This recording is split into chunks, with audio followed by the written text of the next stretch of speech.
আজকে শুনানি শেষ হলো, রাজ্যের মানুষ বা আপনার ইআরও বা এইআরওদের উদ্দেশ্যে কি বার্তা দেবেন? এই শুনানি আজকে শেষ হলো।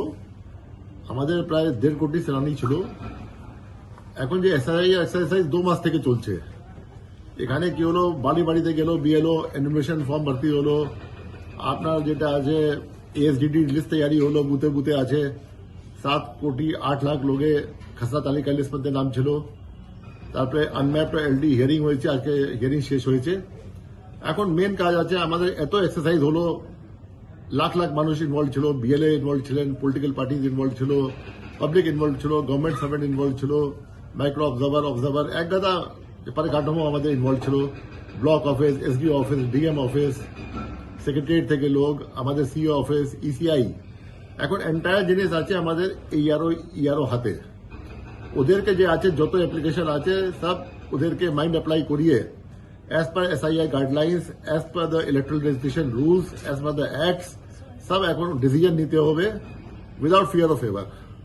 আমাদের একটাই উদ্দেশ্য ছিল গোটা এসআই এক্সারসাইজ যে ফ্রি অ্যান্ড ফেয়ার একটা রোল তৈরি করতে হবে, যেখানে কোনো যে ভোটার আছে যে এলিজিবল আছে ও বাদ যাবে না, কোনো ভোটার যেটা ইনএলিজিবল আছে ঢুকবে না লিস্ট মধ্যে।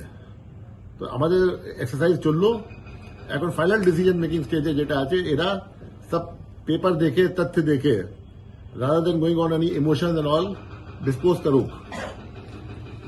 এন্ড আমরা চাই কি 28 তারিখে একটা neat and clean electoral roll যেটা আছে, আমরা বলতে পারবো কি পশ্চিমবঙ্গে electoral roll is one of the best in the country. যারা শুনানিতে অংশগ্রহণ করলো না তাদের ক্ষেত্রে কতদিন করলো না, তাদের ক্ষেত্রে কি? শুধু শুনানি অংশগ্রহণ করেননি ওটা আমার কাছে সঠিক সব ডেটা নেই, কিন্তু যার নাম খসড়া তালিকা মধ্যে ছিল আর সাপোজ ফাইনাল লিস্ট মধ্যে নেই, প্রত্যেক নাম বাদ হবে, একটা অর্ডার পাবেন। এন্ড অর্ডার পরে ওদের আপিল করার সুযোগ আছে। আপিল করার সুযোগ আছে আগে ডিও কাছে, তারপরে সিও কাছে। They can always get the names back. যদি কোনো ভুল ভ্রান্তি হয়ে গেছে, কিছু হয়ে গেছে, দে ক্যান অলওয়েজ আপিল। আর ডকুমেন্ট থাকবে তো they can appeal and get it done through DO. আর ডিও ওখানে না হবে, they can appeal to the CO. যার নাম খসড়া তালিকার মধ্যে ছিল না, ওদের একটাই ও আছে ফর্ম 6 অ্যাপ্লাই করার জন্য। ওরা ফর্ম 6 অ্যাপ্লাই করতে পারবে।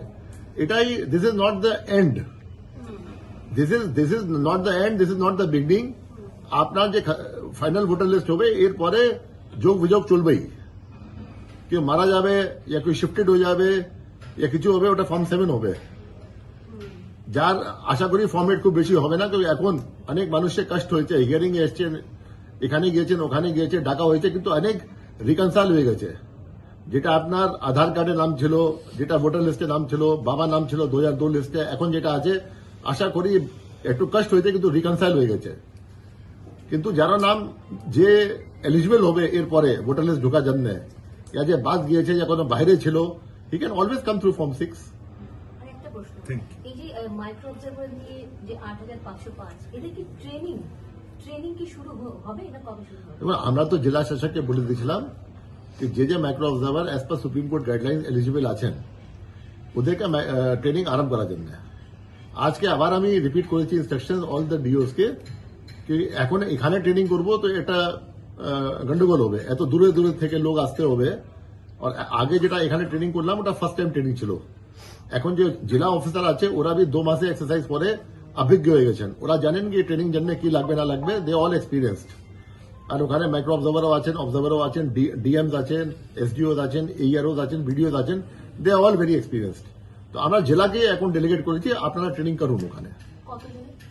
যতজন ওখানে রিপোর্ট করেছেন, যতজন এলিজিবল আছেন, সাপোজ কোন জেলাতে 500 লোক রিপোর্ট করেছেন, ওর মধ্যে 400 এলিজিবল আছেন, তো 400 এলিজিবল আছেন, ওদের ট্রেনিং হবে সবাই।